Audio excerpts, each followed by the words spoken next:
Hello everyone. दोस्तों, क्या हो अगर मैं आपसे ये बोलूं कि क्या आपने जिन को देखा है या फिर भूत प्रेत को देखा है, तो आप क्या बोलोगे? आप यही बोलोगे कि नहीं, मैंने तो कभी नहीं देखा। लेकिन क्या हो अगर मैं आपसे ये बोलूं कि आप अगर इनका नाम लेते हो या फिर इनको बुलाते हो तो आपकी जान भी जा सकती है। दोस्तों, आज की जो हमारी स्टोरी है वो हमसे शेयर करी है साहिल ने, और ये रोहतक हरियाणा में रहते हैं। दोस्तों, इनकी एक बहन थी मैं इसलिए बोल रहा हूँ क्योंकि अभी इनकी बहन इनके साथ नहीं है। दोस्तों, इसकी जो बहन थी ना, वो एक्सपेरिमेंट किया करती थी। उसका ये मानना था कि इस दुनिया में भूत प्रेत नाम की कोई भी चीज नहीं होती है। दोस्तों, एक दिन जब ये स्कूल से घर आई तो अपने साथ ओयूजा बोर्ड लेके आई थी, ठीक है, जिससे ना भूतों से हम कांटेक्ट कर सकते हैं, वो बोर्ड लेके आई थी। तब साहिल ने भी नोटिस किया, लेकिन इसने इग्नोर कर दिया ये सोच के कि ये तो कुछ भी नहीं होता, चलो मेरी बहन जब खेल के खुश हो जाएगी, कोई बात नहीं, बाहर भी नहीं जाती खेलने के लिए और पढ़ाई कर करके बोर हो जाते हैं, तो कोई बात नहीं, खेलने दो। इसने भी इग्नोर कर दिया और इसके घर वालों ने भी कुछ भी नहीं कहा। दोस्तों, आधी रात को इसकी बहन ओयूजा बोर्ड में खेलने लगती है। फिर साहिल की जो है ना आँख खुल जाती है और फिर ये अपनी बहन के रूम में जाके देखता है तो वो चौंक जाता है। मतलब ठीक है यार, आधी रात के 1 बजे इसकी बहन ओयूजा बोर्ड में क्या कर रही थी उसको कुछ समझ में नहीं आया। तो फिर उसने टोका, ये क्या कर रही है तू, तेरे को नींद नहीं आ रही क्या, सुबह स्कूल नहीं जाना क्या? तो इसकी बहन चुपचाप जो है ओयूजा बोर्ड को साइड में रखती है और फिर सो जाती है। दोस्तों, 1 हफ्ते तक तो कुछ भी नहीं हुआ, लेकिन दूसरे हफ्ते में कुछ ऐसा हुआ जिसको साहिल आज भी बताता है तो बहुत ज्यादा डर जाता है। दोस्तों, एक दिन अचानक से साहिल की आधी रात में नींद खुल जाती है। दोस्तों, साहिल जब उठता है तो इसके कानों में अलग सी आवाज आ रही थी। ऐसा लग रहा था जैसे इसके कानों के पास में ही कोई बोल रहा हो कि अपनी बहन की जान बचा ले।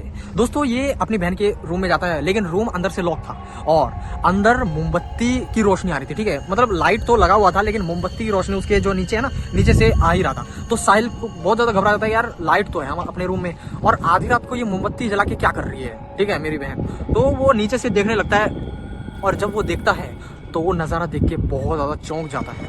दोस्तों, इसकी बहन फांसी लगा रही थी, मतलब पंखे पे रस्सी लटका रही थी। तो ये चिल्लाता है कि ये क्या कर रही है, तू पागल हो गई है क्या? मतलब यार, कोई भी भाई होगा वो चौंकी जाएगा और दरवाजा खटखटाने लगता है, लेकिन उसकी बहन कुछ भी नहीं बोलती। दोस्तों, ये किसी तरह करके कुछ भी करके यार दरवाजा नहीं तोड़ पाता, पता नहीं क्यों। ये अपने मम्मी पापा को भी बताता है और इसके मम्मी पापा उठ जाते हैं और दरवाजे को उसके जो पापा है ना वो तोड़ ही देते हैं, ठीक है। दरवाजा तोड़ के उसकी बहन को बहुत थप्पड़ मारते हैं, उसके पापा मम्मी बहुत मारती है और पूछते हैं कि तू पागल हो गई, ये क्यों कर रही है तू, तेरे को किसने सिखाया करने का? तो वो ऐसा जवाब देती है, मतलब ऐसा जवाब ना कोई किसी ने एक्सेप्ट ही नहीं किया, मतलब सोचा नहीं था कि ये ऐसा भी बोलेगी। वो ये बोलती है कि मुझे जिन ने बोला है ये करने के लिए, क्योंकि ये अगर मैं करूंगी तो मैं पास हो जाऊंगी एग्जाम में और मुझे जन्नत में, मतलब जन्नत मिलेगा मेरे को। तो यार साहिल ने पूछा कि जिन, ये कहाँ है जिन? तो उसने कहा कि ये जो बोर्ड है ना, इसी से मैंने बात करा था, ठीक है। मैंने ये पूछा था कि क्या इस रूम में कोई है, तो वो जिन पे आके, मतलब ZINN इस पे जाके रुक गया और उसने ऐसा ही प्रिटेंड कर लिया कि भाई जिन है। और फिर उसने जिन से बात करी, बहुत देर बात करी, जो आप पिछले हफ्ते आए थे और मेरे को डांट के भगा दिया। जिन बहुत गुस्सा हुए थे और इन्होंने यही कहा था कि मैं तुझे इस घर से बहुत दूर लेके जाऊँ और मैं जन्नत में रहता हूँ और तेरे को भी अपने साथ जन्नत में ले जाना चाहता हूँ।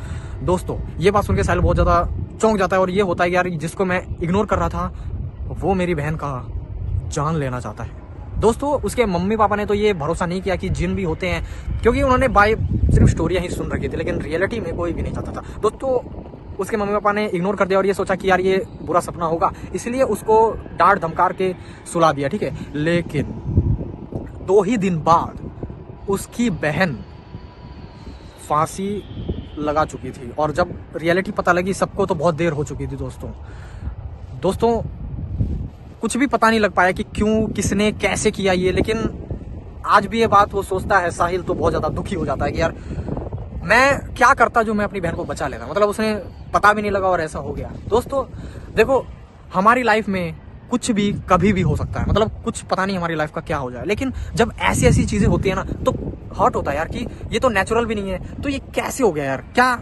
इसमें जिन का हाथ था या फिर नेगेटिव एनर्जी का हाथ था? क्योंकि कोई लड़की, ठीक है, अच्छा खासा पढ़ने में और उसका परिवार भी वेल सेटल्ड है, तो क्यों करेगी कोई लड़की यार, ना उसके ऊपर कोई प्रेशर है, तो सोचने वाली बात है। दोस्तों, जब मैंने पहली बार ये स्टोरी सुनी थी साहिल की तो मैं भी बहुत ज्यादा दुखी हुआ था, क्योंकि यार कोई भाई अपनी बहन को खोता है ना तो उसको दर्द पता होता है, और इस कहानी को पढ़ के ना मैं दर्द महसूस कर पा रहा था साहिल का। तो साहिल, मैं आपकी बहन के लिए ये कहता हूँ, may his soul in rest in peace. ठीक है, आपकी बहन की आत्मा को शांति मिले। दोस्तों आपको क्या लगता है, क्या ये रियलिटी है? क्या सच में जिन ने ही उसकी बहन को दोस्तों अपने सजेशंस कमेंट में जरूर देना। मैं मिलता हूं आपको नेक्स्ट वीडियो में, तब तक के लिए बाय एंड टेक केयर।